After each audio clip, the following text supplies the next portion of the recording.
મિત્રો, અત્યારે બોટાદથી સૌથી મોટા સમાચાર સામે આવી રહ્યા છે। ભારે વરસાદને કારણે શાળાઓ બંધ કરી દેવાનો આદેશ આપવામાં આવ્યો છે। બોટાદ જિલ્લામાં ભારે વરસાદે કહેર વરસાવી રહ્યો છે। આના કારણે આજે જિલ્લાની તમામ શાળાઓમાં શૈક્ષણિક કાર્ય બંધ રાખવામાં આવ્યું છે।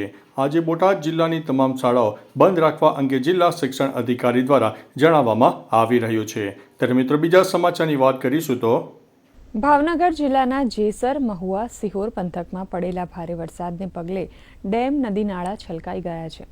જેમાં ભાવનગર વલભીપુર માર્ગ પર સિહોર તાલુકાના પાલડી નજીક ખેતરમાં એક શ્રમિક પરિવાર ફસાયો હોવાની માહિતી ડિઝાસ્ટર વિભાગને મળી હતી। ડિઝાસ્ટર વિભાગ તેમજ સિહોર પોલીસના સંયુક્ત પ્રયાસથી 3 બાળકો સહિત 5 લોકોનું રેસ્ક્યુ કરવામાં આવ્યું હતું।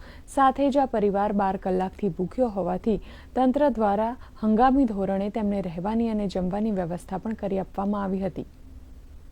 અગાઉ અમે 4 જણાનું રેસ્ક્યુ કર્યું, ત્યારબાદ ટીમ પરત વેન્ડઅપ કરતી હતી।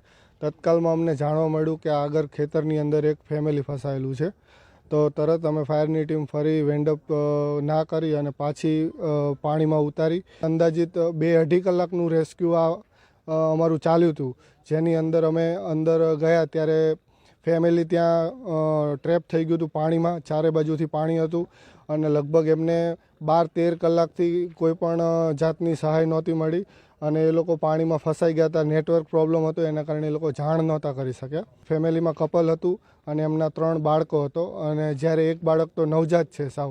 ખૂબ જ કપરી પરિસ્થિતિ હતી।